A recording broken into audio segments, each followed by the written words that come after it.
Yes, they are computer students, IT students at the University of Stellenbosch, and we've got them in studio with us. Joel Cedris, Viego Sai. Very good morning, chaps. Good morning. Thanks for coming Good in. morning. Morning, Thank you morning, for having morning. us. And then I've been chatting in the background with our news editor, Leanne Jansen, who's also joined us. Hello. Hi there. Hi. And Leanne, come help me. What are we finding, or what are we discovering? So, what these two young men have discovered is how thousands of fraudulent SASSA applications have been made using mainly youngsters' ID numbers. Yes. Where they're getting the ID numbers, we're not sure yet. But what we've gone around this office asking 20-odd-year-olds for their ID numbers. We've got a whole bunch of interns who've started working in the building Absolutely. recently, went to them, and virtually all of them have applications. Once they put their ID numbers into a link, it was found their numbers exist. I even did it in my family, and there are some of my family members who I can vouch firsthand have not applied. Those details are listed as somebody who has applied to SASSA for this money. So Joel and Via, come very quickly. How did you guys stumble across what's going on? I mean, it was like a random day where, just me and Joel were chatting about SASSA and we were just recollecting some stories. Two first-year students randomly chat about SASSA? I was telling Veer that my 370 grant was being stolen from me by someone else. And I had Veer check on the system, and we eventually found that his was being stolen, as well as all of our friends. And then we kind of discovered from there. And you had applied and it was taken away from you, or you discovered that money was being taken against your ID number and your name? So I had tried to apply, yes, because it's 370 rand, yes, right? And it said grant application already active. So someone had already applied in my name with my ID number for my grant, and they were getting it. And how do you know they were getting it? I mean, that's the thing, because I can see how the government department's going to come back and say, listen, anybody can apply for anything. It doesn't mean that it's been processed and that money has actually changed hands. Yes, so what we had to do was we had to call some banks, and eventually we found a bank account with my name, and they were receiving my 370 rand grant every month. Now, since then, Joel and Via, you've gone wild with this. And you've generated some stats as well of people born in January 2005 and February 2005. Can you tell us a bit more about that? Yes. So we managed to test some ID numbers from 2005. I'm just gonna pull up the stats. So we tested all the ID numbers through the SASSA API from 2005 February, which slow down. API in your world means something. In my world, it means nothing. It's like a program, you yes, know. It's like an online program that you feed in information and it tells you something as a response, and that response determines whether you have a account with, whether you have a active application with SASSA or whether it doesn't exist. And after testing 300,000 ID numbers, we found basically 74,931 applications for individuals born in February 2005. Come later to discover, when we search up births for that year on Stats SA, there were only 80-something thousand people born in that month, which led us to believe that's a very high amount, that almost 90% of people born in that month had an active SASSA application.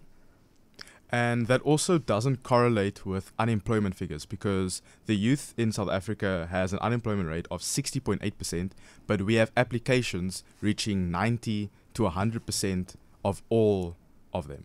So alarm bells immediately then go exactly off. Now, how do you discover information like this? I mean, you guys are studying IT, I get it, or things, and I'm using IT just as the overarching term. I mean, you obviously are studying a course that has a different name, but how do you come across this information in the first place? Are you hacking into their system? What are you doing? No, we aren't hacking into their systems, but what I can tell you is this begins at an ID generator. So it's very easy to figure out how everyone's ID numbers are generated. From that, we can get a essentially entire list of all the ID numbers that exist for a particular year. And then from there, we can individually test those using automated scripts that we have coded and run them basically to extract this data. Mm-hmm. Yeah. And how do you determine that money is actually being disbursed?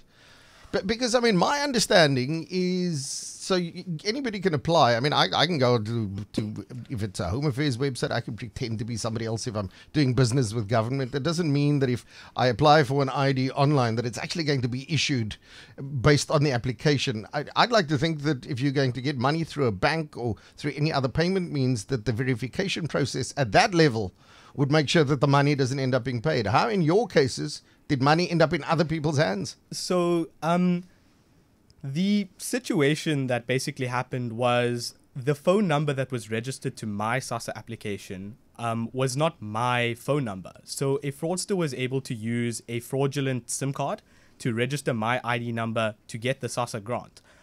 Through phoning an undisclosed bank, we were able to get the last 4 digits of that phone number. And when you run that through the SASSA program, it told me that I was paid out 2 specific grants, one being in July 2023, which my birthday was actually in July, where I turned 18. And then the second one I was paid was in November 2023. And all the rest of the month stated that I was rejected because an income source was detected. Because if your bank accounts have more than 600 Rand worth of activity, you will automatically be rejected for SASSA.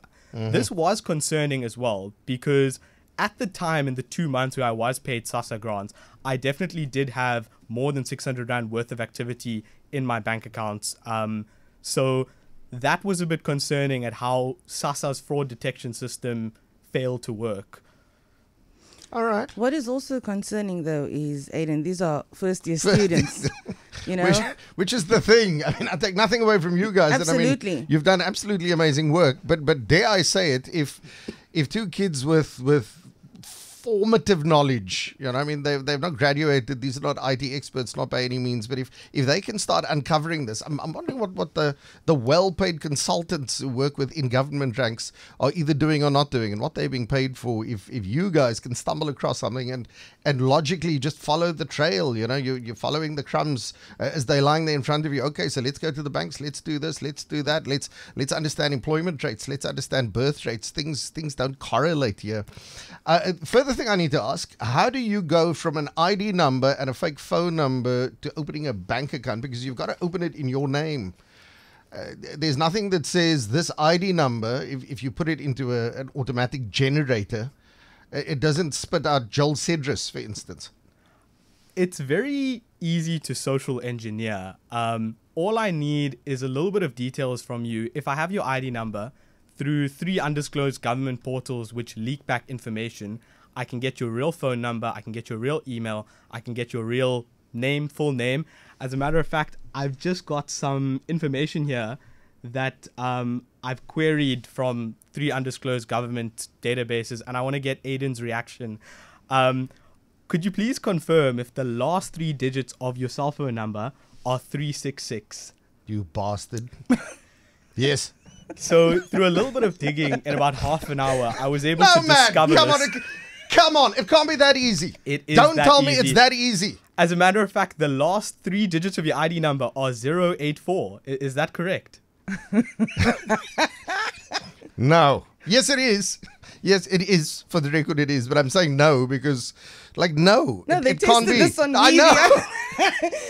know. And I think the final thing, you know, is do you have a middle name? Does anyone here know your middle name? I've mentioned it once or twice. But I wouldn't personally You know wouldn't that. know, But yeah. I do know your middle name is Paul.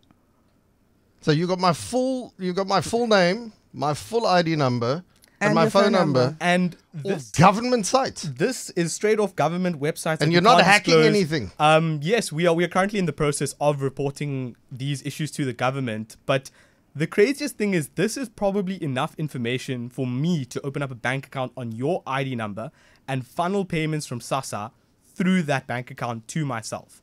So there are a few ways to, you know, receive the money. A lot of times banks have, you know, in-service purchases where you can purchase airtime, or you can purchase vouchers, or you can purchase certain things within those apps. And by purchasing those vouchers on your ID number, I'm essentially able to redeem them and convert them to cash through various methods that I can't disclose at this present moment.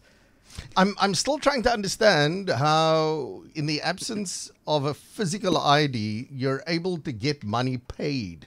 Yeah, maybe it's the old me, Leanne, help me here, thinking you've got to go into a bank, you've got to in a present an digital ID. age, there are various means to get money. This day and age, all you need is a cell phone number All we need to send money is- to somebody. Yeah. We don't need a lot of information anymore. And I think, you know, maybe back in the day when you would physically have to walk into a bank with a physical ID, physically fingerprint yourself, it was the case. But we have these brand new online digital only banks which allow you to essentially FICA verify and KYC verify yourself through an app, which means there's no fingerprinting. I mean, with traditional Big Four banks, you still kind of have to go in to collect a card, and they will fingerprint you. They will use that fingerprint as a verification because it's the most effective way versus using something like a OTP. You might think it's effective, but what if the fraudster registers the bank account on a different phone number that's not yours? And that's the biggest issue we have with these digital only banks and how they're kind of not exploiting FICA, but they are violating certain practices that we are in the process of reporting to the FIC. Yeah, Karen on the WhatsApp line, morning, Ed. My son born in May of 2005. He wanted to apply for this grant, only to be notified he'd applied already, but he's not receiving any money. Is there any assistance with regards to this? Because clearly his ID is being used by somebody else. All right, so I mean, it's not an isolated case. Yes, somebody. How do we report this? On it goes. Cool. Just lots of people saying the same thing happened to me. Same thing happened to me. Shazia saying, morning Aiden, or Shazia. I tried assisting a boy with getting an unemployment grant. The system showed an application was already under his name. He couldn't access it as the phone number was not his that was loaded. So people are now also being locked out of being able to apply, even if money hasn't been paid. An application already exists against their name and ID number. They get locked out of it because, well, somebody's gone and registered with a phone number that's not yours, and you can't get it back. Also, these are now legitimate youngsters Yes, who are trying to access these funds, and they can't because they're blocked because there's already an application. Yeah. So then what does that do to the unemployment rate, etc.? You know? It's mad. A couple of people saying, and what about protection of public information? So, I mean, there's all of that. There's an act that Absolutely talks about how our information needs to be managed. So already that starts red flagging how government is looking after our information in accordance with laws that they have enacted. So, I mean, that's something we now need to start asking questions about. In fact, I spoke with a cyber security expert yesterday, and stats show that South Africa is ranked among the top 5 countries globally, where it's one of the easiest countries. So we're in the worst 5. Is that what you're saying? We're in the worst 5, yes. So cyber security threats are rife here. That's mad. Joel, you've been running around campus, you and Veer, you've been harassing your mates. Come, what have you found? What's going on? Yes, so we ran around campus for the past week and we ended up surveying 60 people. And of those 60 people, we found on our platform that 58 of them have active SASSA applications. That's mad. Okay. That's bloody mad, mate. And of those 58 of them, 56 of them had never actually applied themselves. So 56 of them were fraudulently made. And, I mean, maybe it's not a question we need to ask you, but I mean, who the hell, Leanne, is applying? I mean, you guys wouldn't know who is doing the applying, but I mean, this is not somebody in Home Affairs who's sitting there during their lunchtime. I mean, I'm getting the sense that this is far more coordinated, that this is in the same way they're able to write up little programs to try and access information for good. There are people who are writing up similar bits of code who are doing exactly the same thing for nefarious purposes I'll and hazard reasons. a guess that there's a syndicate out there doing this. And it's up to intelligence and law enforcers to find them. This is mad. It's wild. Please send these kids to Parliament. Okay. All right. What are you hoping to get out of this, Joel and Veer? I mean, you've scratched the underbelly of a beast here. Joel, do you know how many of those 58 had their applications approved? So we can't determine that until we have the phone number that was used. So what we can do is we can run through all the possible phone numbers, but it takes quite a while for us to actually do that. So we can't determine how many of those have been approved, but we do know of 4 cases that we have been able to find a bank account where money has been stolen. In I'm fact, speaking to 2 of those after this interview. But I mean, the same thing happened to you. Money was paid in your name, both you and Via. Correct. Correct. So, I mean, I'm sitting here with 2 people who have Two of never those had 4. dealings, 2 of the 4 that we know about. I mean, it's unlikely that within their social circle, there are only 4 people in the country Absolutely. where minor fraud has been committed. I think it points to a much bigger thing. If just within your social circle, you're able to come up with that many. I mean, I think it's pointing to something far more substantial and something that we have to go and find out. What are you hoping will come of this? I mean, you guys have started. You've alerted us. We are airing this for the public to be aware of. But I mean, obviously, lots of questions now need to be asked at various levels. What is it that you're hoping will be achieved? I think we really do need better verification for SASSA. I mean, the fact that anyone can apply for anyone's SASSA with a phone number that doesn't have to be recut to your ID number and your ID number is ludicrous. I think the first verification step that we suggest that you should implement is a secondary ID check. And I don't know if you guys have the ID card, smart ID card. At the back of it, there will be a date issued. We're not that old, eh? We're not that old. Yeah. No, but there's a issue your card was issued. There's a date your card was issued, and that is another validation step that could definitely reduce this fraud. Because scammers would have to try multiple dates to see when your card was issued, even though they can guess it. But the point of SASSA is that it has to be accessible. Even on the most low-end devices that we're dealing with, it needs to be accessible. And obviously, fraud will still happen, but the point is that even the poorest of poorest individual who has maybe even a Nokia flip phone or a phone that has very limited very limited usability still need to be able to submit one of these applications. So a simple check like that would be a lot more useful. And I think the second thing would be on the bank account side, where it shouldn't be this easy to bypass FICA validation. As you know, when you sign into one of your bank accounts or create one, you'll be prompted to either upload a picture of your ID when creating the account or hold your cell phone in front of your face and basically bring your phone forward and back while it captures a scan of your face. And with this, they can determine 68 points of reference on your face. And this is your essentially digital key, which can be used to link back to your ID. But some of the banks are not implementing this properly. And I think by addressing those 2 issues will greatly reduce this fraud astronomically. I mean, I've got some more statistics for you.